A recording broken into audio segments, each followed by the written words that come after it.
성경을 읽다 보면 다소 이해하기 어려운 문맥상 앞뒤가 맞지 않는 장면을 접하게 될 때가 있습니다. 오늘 우리가 읽은 본문이 바로 그와 같은 부분입니다. 여기 17장부터 열왕기상 22장까지 끝장까지, 그리고 나아가 길게는 열왕기하 2장까지 엘리야의 이야기가 계속해서 펼쳐지고 있습니다. 엘리야 선지자의 행적에 초점을 맞춰 읽다가 보면 아주 흥미진진한 내용들이 펼쳐지고 있어 참 재미있고 또 신앙적으로도 참으로 유익한 내용들이 많습니다. 그래서 신앙생활 오래 해오신 분들이라면 엘리야 선지자에 연관된 에피소드 한두 개쯤은 잘 알고 계실 것입니다. 그 중에 대표적인 사건이 갈멜산에서 펼쳐진 바알과 아세라를 섬기는 850명의 선지자들과 엘리야 한 사람과의 싸움일 것입니다. 누가 참된 신인가 한번 겨뤄보자 하는 자리에서 하루 종일 부르짖고 몸을 찢으면서까지 제사를 드렸지만 그 어떤 응답도 없었던 850명의 바알과 아세라의 선지자들과 달리 제단의 물을 가득 쏟아 붓고도 단 한 번의 기도로 한순간 제단이 불에 다 타버린, 진짜 살아계신 하나님이 누구인지를 단번에 증명해버린 갈멜산 제단에서의 승리를 이룬 엘리야의 이야기는 우리가 익히 잘 아는 내용입니다. 이처럼 엘리야와 연관된 사건들은 참 의미가 있고 하나하나 신앙적 유익함이 담겨져 있는 이야기들이 아닐 수가 없습니다. 그런데 이 엘리야의 이야기가 지금 어디에 기록되고 있습니까? 바로 남유다와 북이스라엘의 왕들의 역사를 기록하고 있는 열왕기서에 떡하니 기록이 되고 있다는 사실입니다.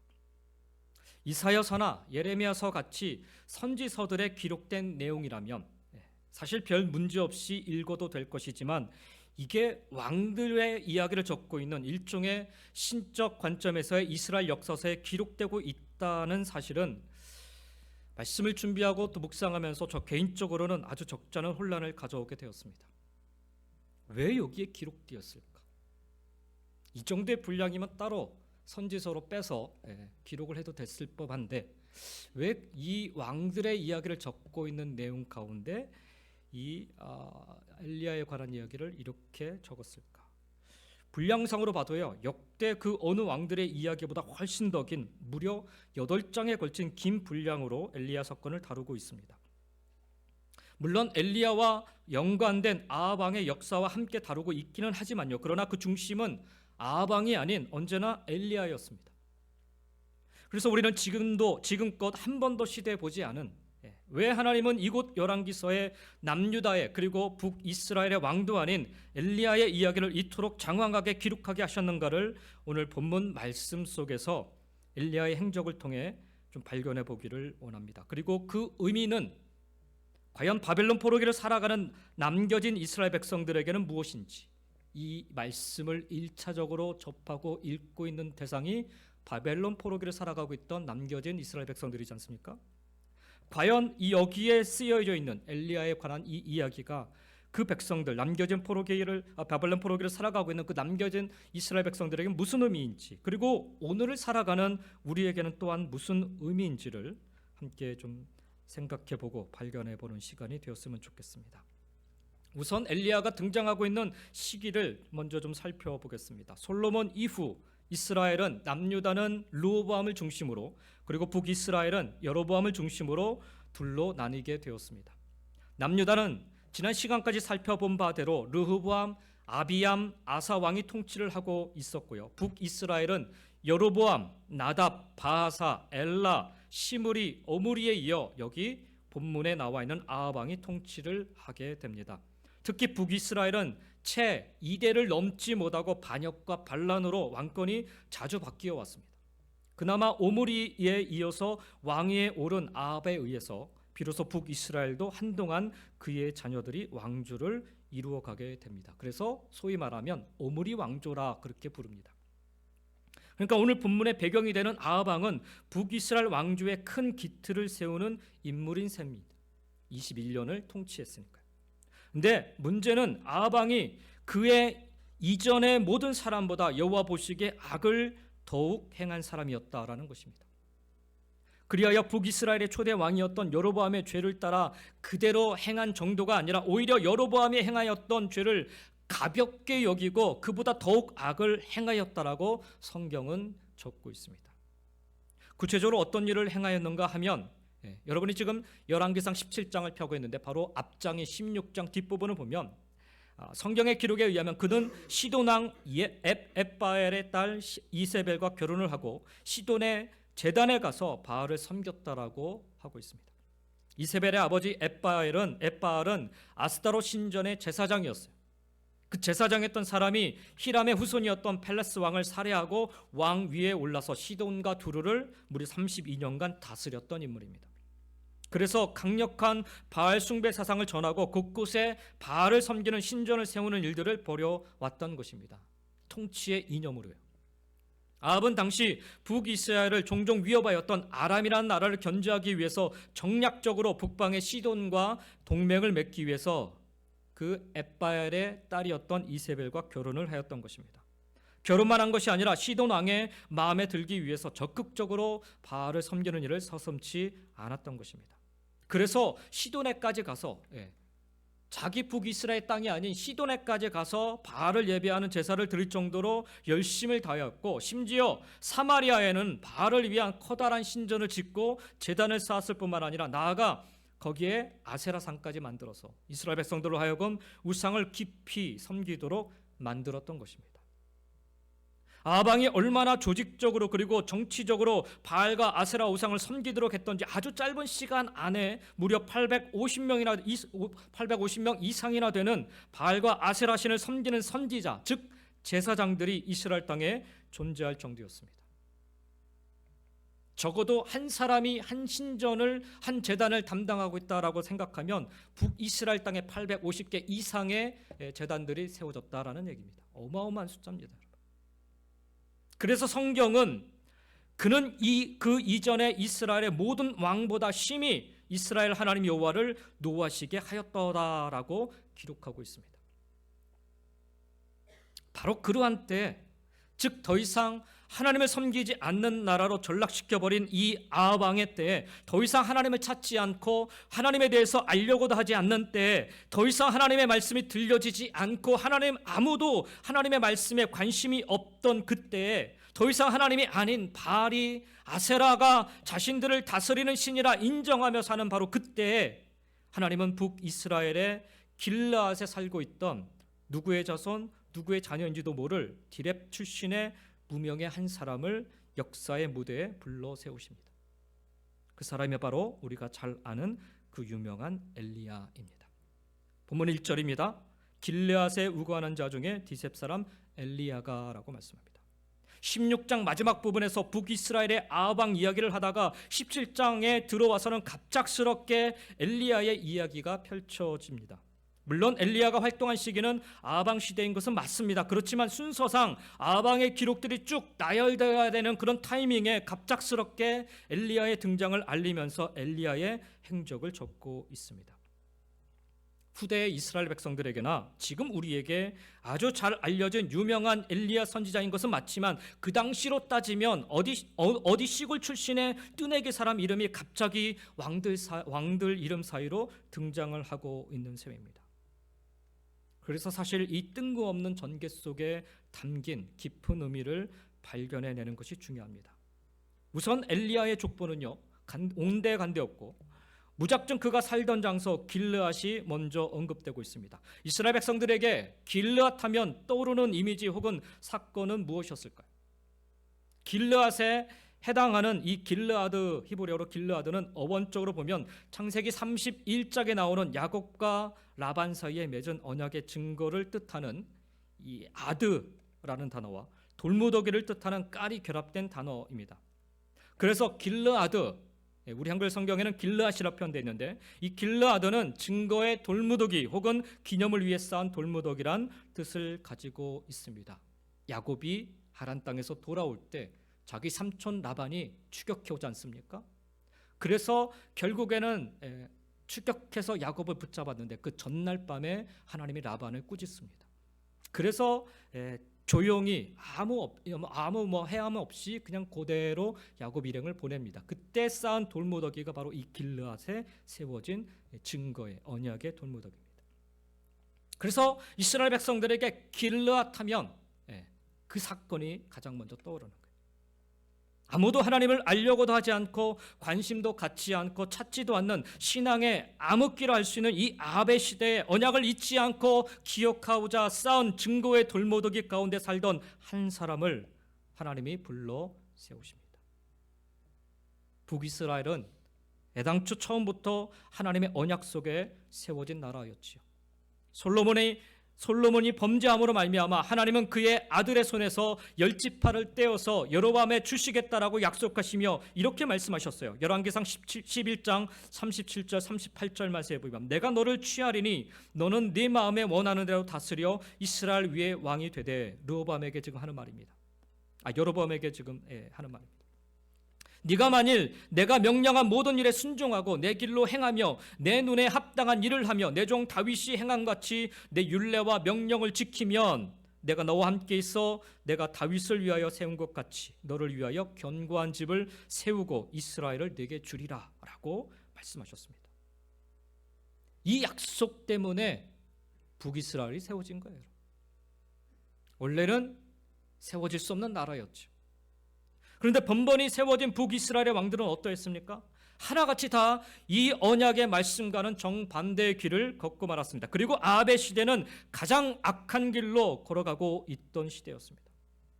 바로 그러한 때 하나님은 언약을 잊지 않기 위해 쌓은 증거의 돌무더기, 즉 길르앗에 살던 한 무명의 사람을 불러 세우신 것입니다. 너희들은 잊었어도 나 여호와 하나님은 너희들과 세운 언약을 결코 잊지 않았음을 길르앗의 무명의 한 사람을 불러 세우시는 이 과정을 통해 보여주고 계신 것입니다. 아무리 시대가 바뀌고 아무리 세상이 변화되었다 하여도 아무리 사람들이 변화하였다 하여도 하나님이 친히 맺으신 언약은 여전히 변함없이 유효하게 역사하고 계십니다.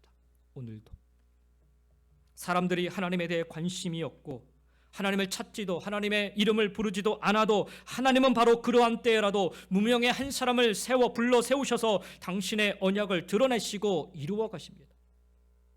일방적인 하나님의 은총이고 일방적인 하나님의 사랑입니다. 이 은총이 있기에 이 사랑이 있기에 그 악한 아합의 시대에도 하나님의 말씀이 선포되고 하나님의 구원의 역사가 펼쳐졌던 것입니다. 이 은총이 여전히 있기에 이 사랑이 여전히 있었기에 바벨론 포로기 70년을 보내고 있던 이스라엘에 남겨진 백성들이 하나님의 말씀을 들을 수 있었고 하나님의 구원을 경험할 수 있었습니다. 우리도 마찬가지입니다, 여러분.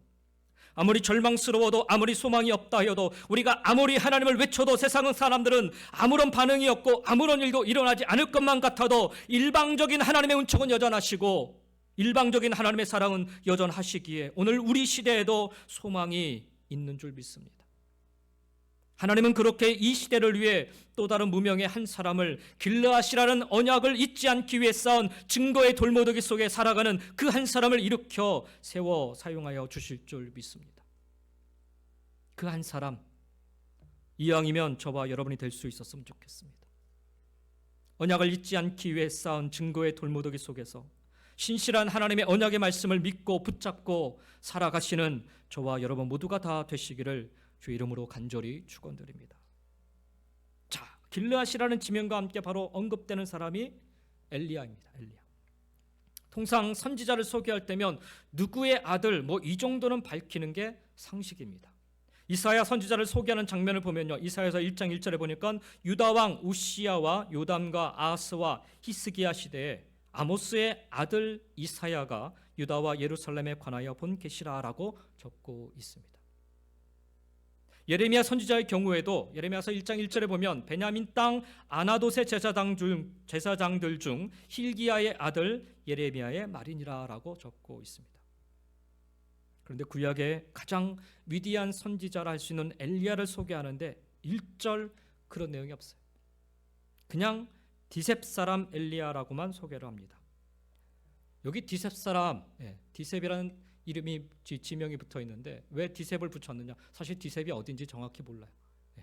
지금도 잘 몰라요. 그만큼 이 지명은 사실 특별한 의미를 갖고 있는 게 아니에요. 예수라는 이름이 너무 흔해가지고 예수님을 부를 때 나사렛 예수라고 부르지 않습니까? 똑같은 의미입니다. 그 당시에 엘리야라는 사람의 이름이 많았어요. 그래서 디셉 사람 엘리야 이렇게 불러야 그 엘리야 이렇게 이해가 되는 것입니다. 디셉 사람 엘리야, 족보가 분명치 않고 있어요. 누구의 아들이라고 나오지 않습니다. 이 족보가 분명치 않다라는 말은 유대인 사회에서는 그를 도무지 믿을 수 없다라는 말과도 같습니다. 그럼에도 불구하고 왜 열왕기서 저자는 그리고 하나님은 엘리야를 이렇게만 소개하고 있는 것일까요? 그가 누구의 자손 혹은 누구의 자녀인지는 하나도 중요치 않다. 단지 그가 누구인지가 중요하다라는 메시지를 여기 엘리야를 소개하는 부분에서 담고 있기 때문입니다. 그러면 엘리야는 누구인가? 그가 누구인지 엘리야의 이름 안에 고스란히 담겨져 있습니다. 그래서 사실 다른 설명을 다 생략한 것입니다. 엘리야, 즉 히브리어로 엘리야후는 나의 하나님이라는 뜻의 엘리라는 단어와 여호와를 뜻하는 야후가 결합된 단어입니다. 따라서 엘리야는 오늘 우리 설교 본문의 말씀처럼 나의 하나님은 여호와시다 라는 신앙 고백적인 이름입니다. 단지 신앙 고백적인 이름만이 아니라 엘리야는 이후 펼쳐지는 그의 행적들을 통해서도 알 수 있듯이 그 이름의 뜻대로 나의 하나님은 여호와이심을 증거하며 살았던 사람입니다.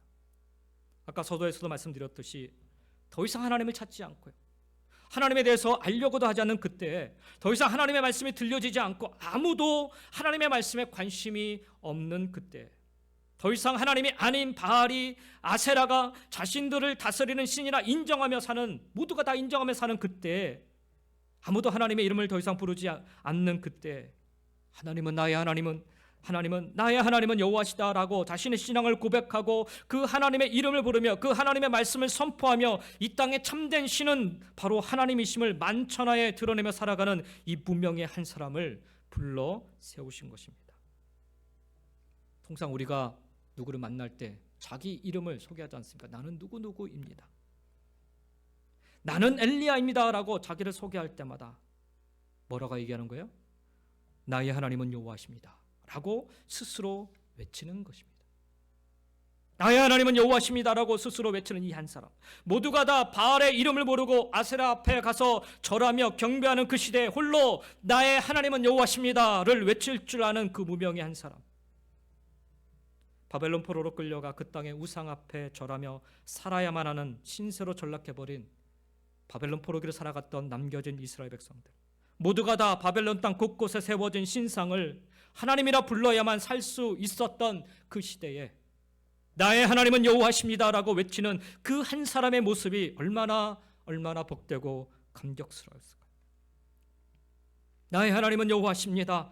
그 신앙을 잃어버려서 나라도 망하고 포로로 전락한 참으로 비참한 자신들의 신세를 돌아보며 이 엘리야라는 이름이 불려질 때마다, 그의 이름을 소리내어 읽어내려갈 때마다 바벨론 포로기를 살아갔던 그들은 다시금 자신들의 신앙을 확인하고 새롭게 하려 했을 것입니다.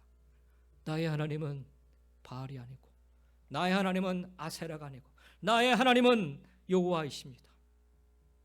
그래서 그들에게 다른 어떤 왕들의 이야기보다 엘리야 나의 하나님은 여호와십니다 라는 이 고백의 주인공의 행적들이 더 소중하고 중요했던 것입니다.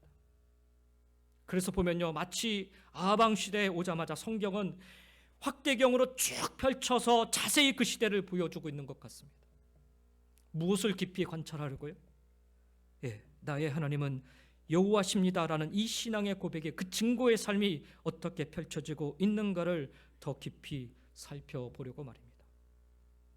바벨론 포로기를 살던 이스라엘의 남겨진 백성들은 그 고통의 시간을 바로 이 신앙으로, 나의 하나님은 여호와십니다라는 이 신앙으로 버티고 견디며 이겨냈던 것입니다. 우리도 마찬가지라 생각합니다. 혹 지금 견디기 어려운, 버티기 힘든 상황을 마주하고 계신 성도님들이 계신지요? 도무지 끝날 것 같지 않은 긴 고통의 터널을 지금 막 들어선 것 같은 그런 처지에 계신 분 있으신지요? 내 힘으로는 도무지 어떻게 할 수가 없어서 그냥 손 놓고 절망과 체념 속에 살아가고 계신 분 있으신지요?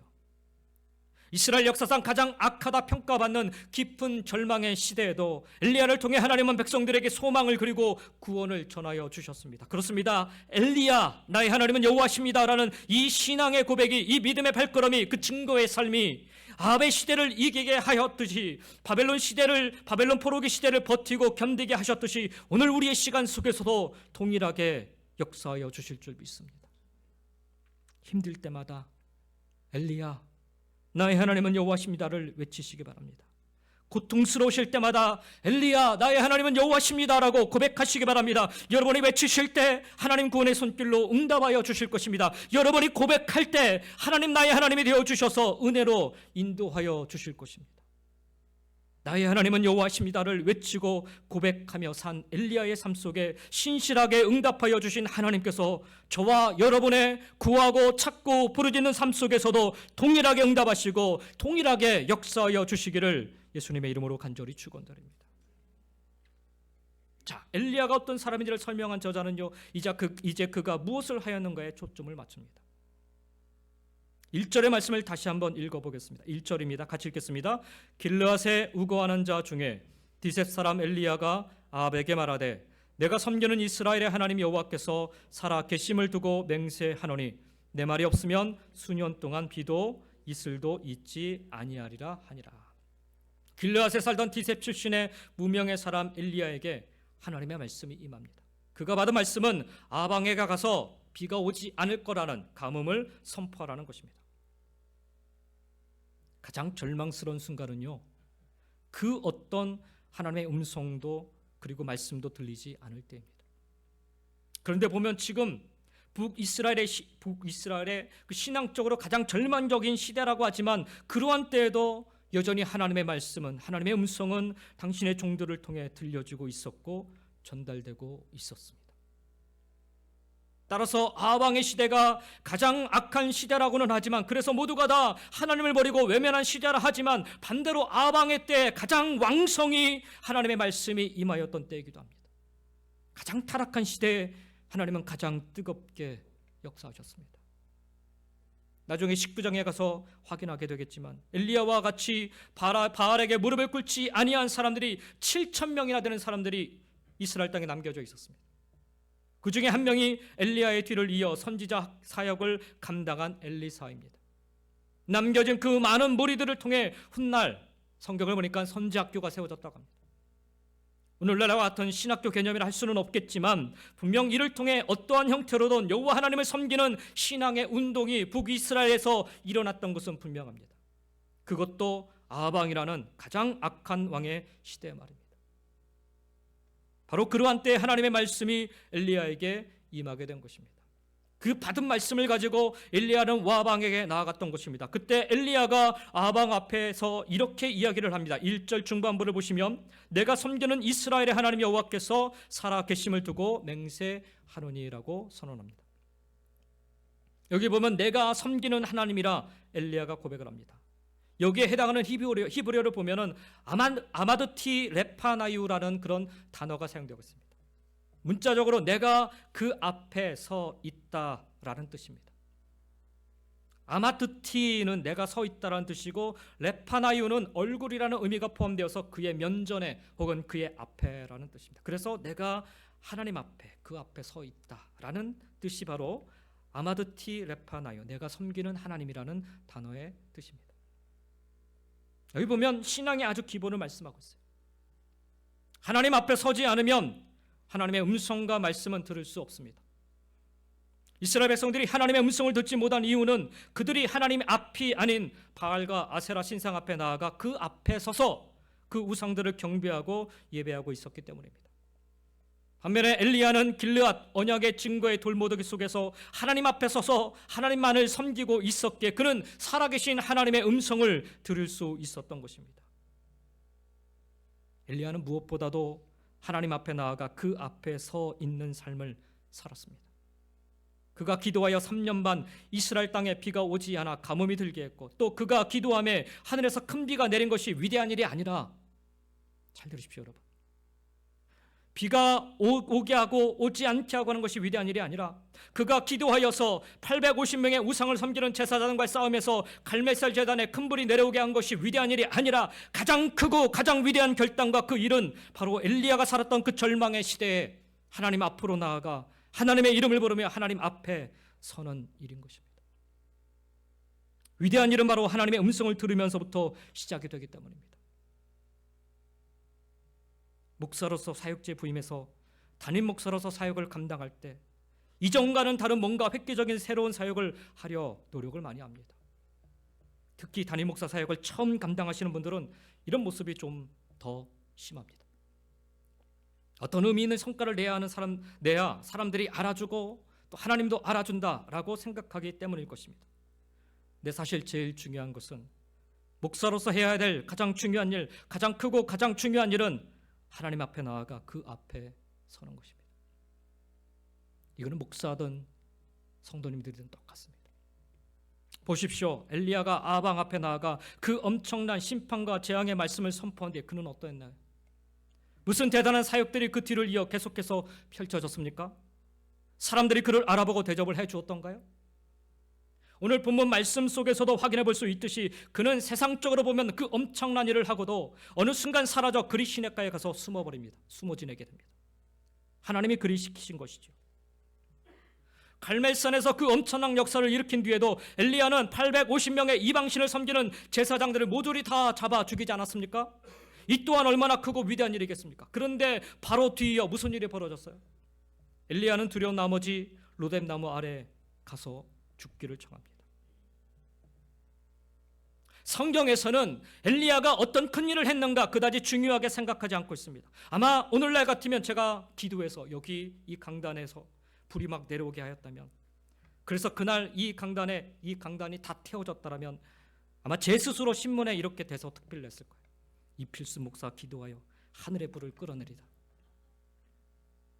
제가 굳이 안 해도 제 아내나 우리 아이들이 아니면 저희 부모님이라도 소문에 막 소문을 내시고 그렇게 얘기했을 거예요.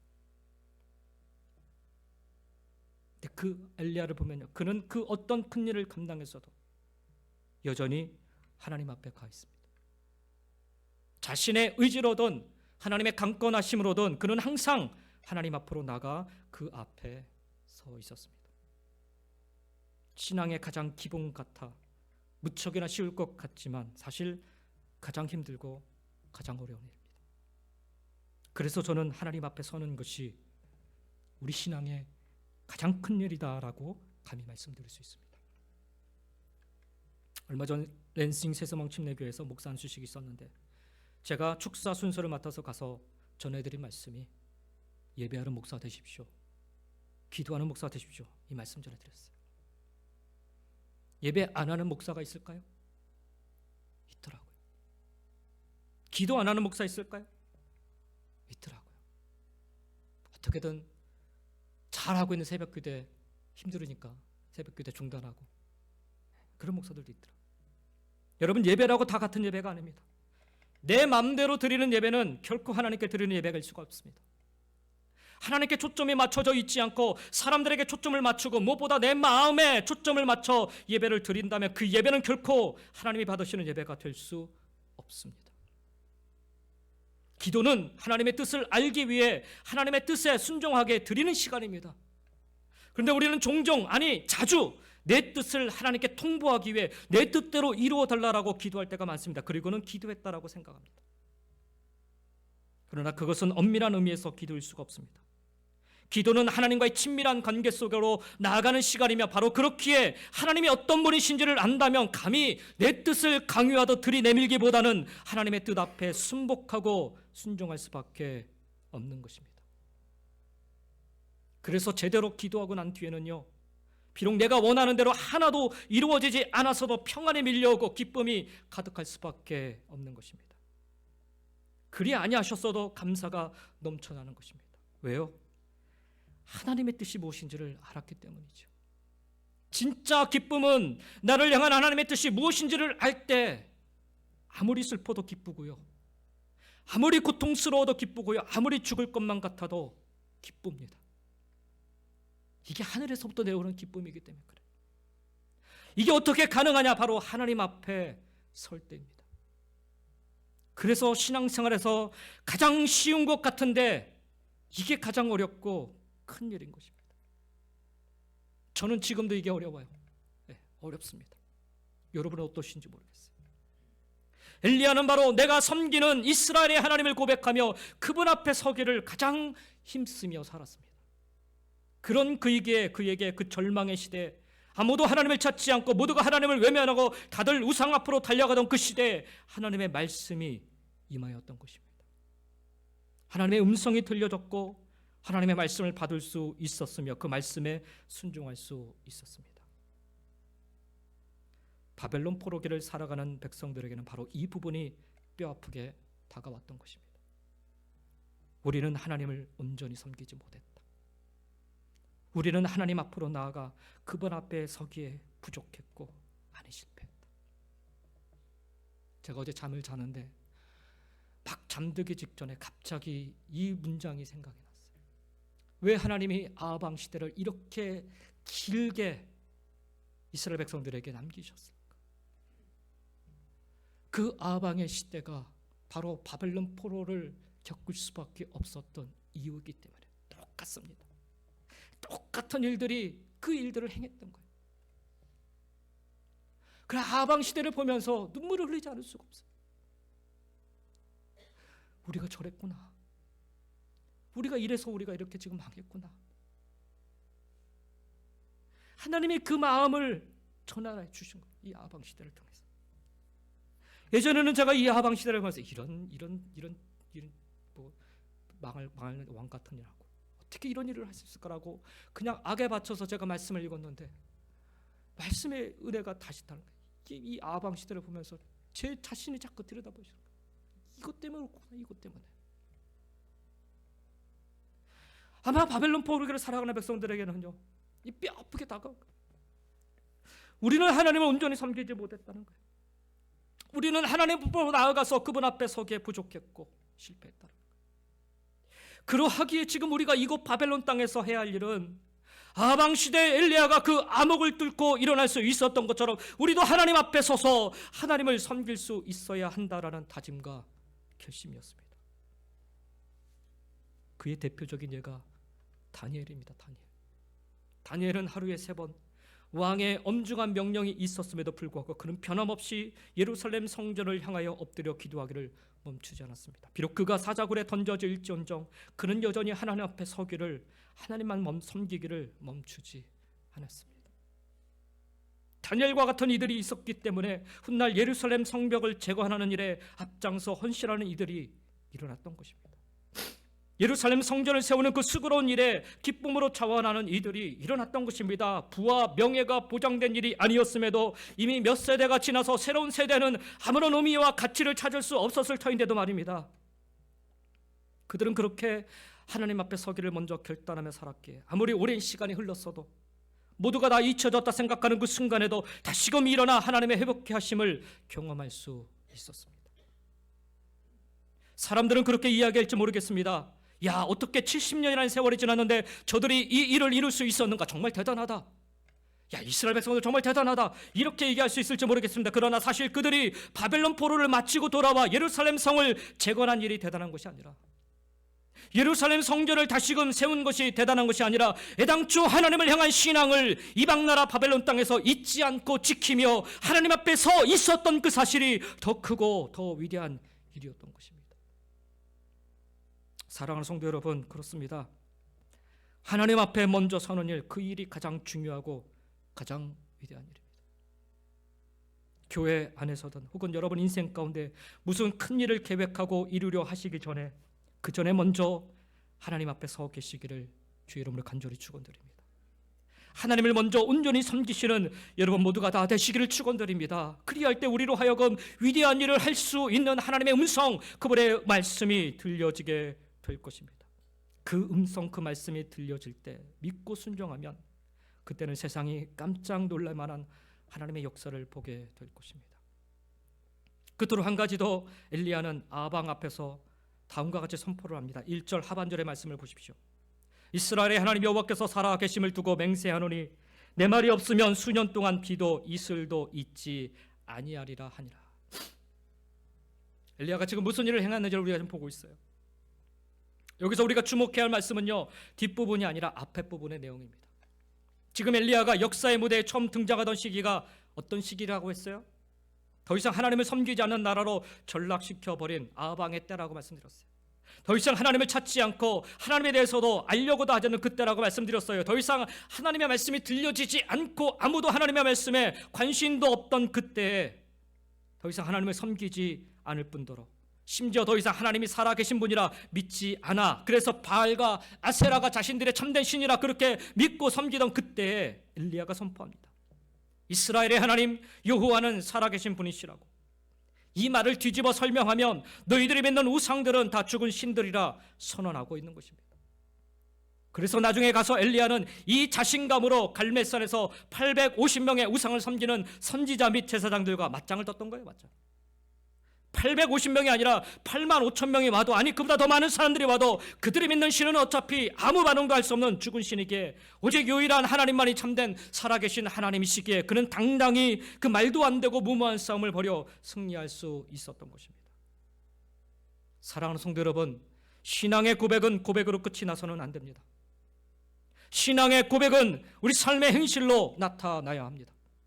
오늘 우리가 읽은 본문 2절부터 7절에 나오는 내용, 여러분 어떻게 이해하셨는지 모르겠지만 사실 순종하기 어려운 말씀입니다. 제가 사실 오늘 17장 말씀 전체를 다 준비하려고 말씀을 준비했다가 1절에서 그냥 갇혀가지고 그 다음 내용들을 제가 하나도 지금 준비를 못했어요. 그런데 2절부터 7절에 나온 내용을 보면요, 이게 그리시네가야가 하나님이 먹이신 사건이지만 사실 이 말씀대로 행하는 게 여러분 순종하기가 정말 어려운 말씀이에요. 왜냐하면 비가 오지 않을 것을 선언하고서 그가 하나님의 말씀에 순종해서 간 곳은 어디예요? 그리시네가입니다. 그리시네가. 이스라엘 땅에는 비가 오는 때 강이나 호수가 생겼다가 갑자기 이렇게 좀 우물 같은 게 생겼다가 비가 오지 않을 때 금세 말라버리는 그런 시냇가가 있었어요. 그런 곳을 가리켜서 와디라고 부릅니다. 와디. 오늘 본문에 등장하고 있는 이 그리시네가가 바로 와디였어요. 비가 오면 생기는 곳이고 비가 안 오면 없어지는 곳입니다. 사실 여러분, 가뭄으로 물이 다 말라버려서 먹을 물이 없을라 치면 어떤 곳이 가장 먼저 물이 말라버려요? 와디 같은 곳이에요. 거기는 계속 비가 간간히 와야 물이 고여있는 곳이에요. 근데 지금 가뭄을 선포하고 얼마 동안 지금 가뭄이 진행된다고 해서 성경에 보면 3년 반 동안 가요. 그러면 사실 자기가 그렇게 선언을 했으니까 버틸려면 어디로 가야 돼요? 조금 더 물이 좀 많은 곳으로 가야 되는 게 맞아요. 그런데 지금 이런 와디 같은 곳으로 가면 안 돼요. 아무리 급해도요, 자기 입으로 비가 오지 않을 것을 선언했으면 조금이라도 이 가뭄을 오래 버틸 만한 곳으로 가야 그게 맞습니다. 그런데 엘리야는 그저 하나님이 이끄시는 대로 움직여 그리시네가로 갑니다. 거기로 가면 다른 사람들보다 더 빨리 갈증으로 죽을 수도 있는데 엘리야는 아랑곳하지 않고 말씀하신 대로 그리시네가로 갑니다. 왜 그렇습니까? 그는 환경을 믿지 않고 살아계신 하나님을 믿었기 때문입니다. 살아계신 하나님을 믿는다는 고백은 그저 입술의 고백으로 끝나서는 안 되는 거예요, 여러분. 엘리야처럼 말도 안 되는 세상 방식이나 혹은 세상 상식과 전혀 동떨어진 명령을 할지라도 환경을 믿는 것이 아니라 살아계신 하나님을 믿기에 순종하며 나아가는 삶, 그 어려움 속에서도 버티고 견디며 살아가는 삶, 내가 믿는 하나님을 삶으로 드러내고 살아내는 모습이 진짜 신앙의 고백인 것입니다. 여러분, 사람들 앞에서 저는 이렇게 신앙생활 했습니다라고 종종 고백하시죠. 저도 그렇습니다. 나의 신앙은 이렇습니다라고 고백하셨으면 그렇게 살아가시기 바랍니다. 그렇게 살아내시기 바랍니다. 왜 매번 똑같은 어려움에 전전긍긍하고 힘들어하게 되는 줄 아십니까? 왜 조금만 어려움이 오면 이내 주저앉고 마시는 줄 아십니까? 왜 조금만 불편하면 이내 자리를 뜨고 마시는 줄 아십니까? 말과 행동이 다른 우리의 신앙 때문입니다. 엘리야도요, 이 훈련을 몇 차례에 걸쳐 받았어요. 그냥 그가 구약의 모세의 버금가는 위대한 선지자가 된 게 아니에요, 여러분. 그도 때론 버겁고 힘들어 주저앉아 로뎀나무 아래서 죽기를 간구했던 적도 있습니다. 하나님의 음성이 들리지 않는 것 같아 하나님 제발 좀 들려주십시오라고 그렇게 기도할 때도 있었습니다. 그래서 그도 엘리야도 훈련을 몇 차례에 걸쳐서 받았어요. 그 몇 차례에 걸쳐 훈련을 잘 받고 난 뒤에 그는 어느새 말과 행동에서 동일한 신앙의 모습을 보이기 시작했습니다.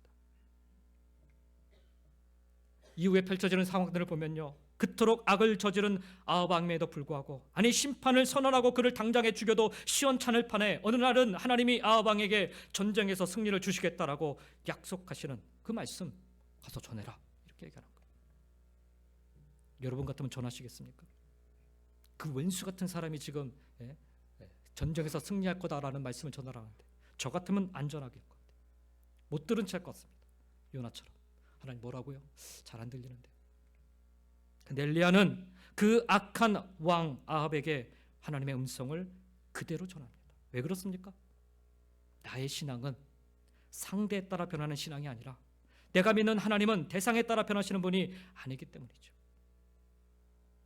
우리는 종종 우리의 신앙이 상대에 따라 막 왔다 갔다 할 때가 많아요.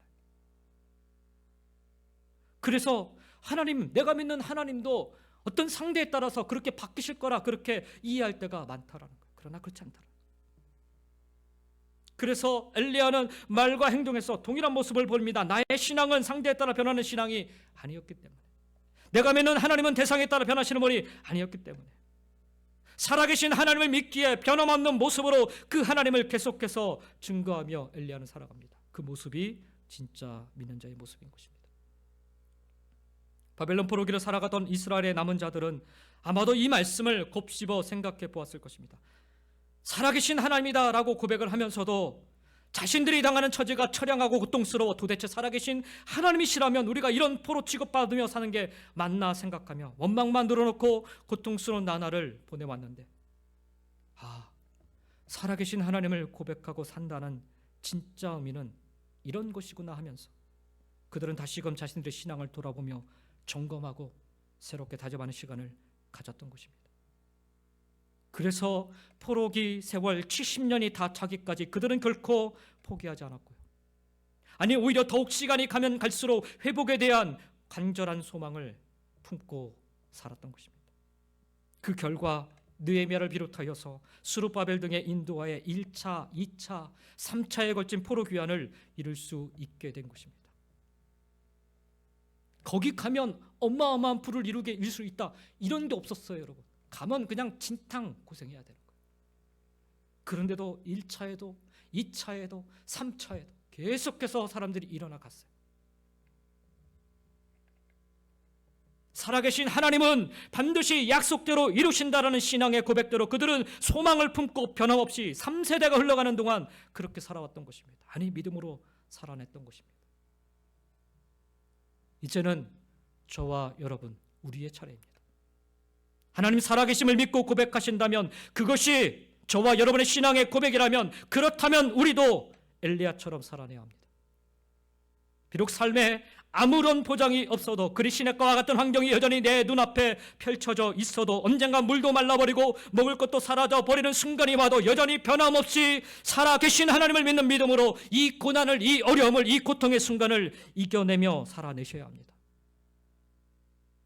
하나님은요, 엘리야를 사르밧 과부 곁으로 옮기시는 한이 있으셔도 여전히 하나님의 당신의 계획 속에 하나님 당신의 뜻을 이루며 가고 계심을 믿으며 언젠가는 부르짖는 기도에 응답하셔서 갈멜산 제단에 하늘의 강력한 불이 내림처럼 역사하실 것을 믿으며, 아니 그리 아니하실지라도 다니엘과 그의 친구들 사드락 메삭과 아벳느고처럼 결과적으로는 활활 타오르는 풀무불 속에 던져진다 할지라도 여전히 우리를 당신의 품에 품으시고 하나님 당신의 손안에 굳게 잡으사 머리털 하나 상함 없도록 이끌어 인도하시는 분이심을 믿으시며, 엘리야처럼 여러분의 삶 속에 나의 하나님은 여호와심을, 나의 하나님은 살아계신 하나님이심을 끊임없이 고백하고 끊임없이 증거하며 살아가시길, 아니 꼭 그렇게 살아내시기를 예수님의 이름으로 간절히 축원드립니다. 기도하겠습니다. 우리 한번 말씀을 기억하면서 하나님께 기도하는 시간을 좀 가졌으면 좋겠습니다. 시대를 탓하고 환경을 탓하며 사람을 탓하고 내 처지를 탓하고 그렇게 하루하루를 지내오시지는 않으셨는지요?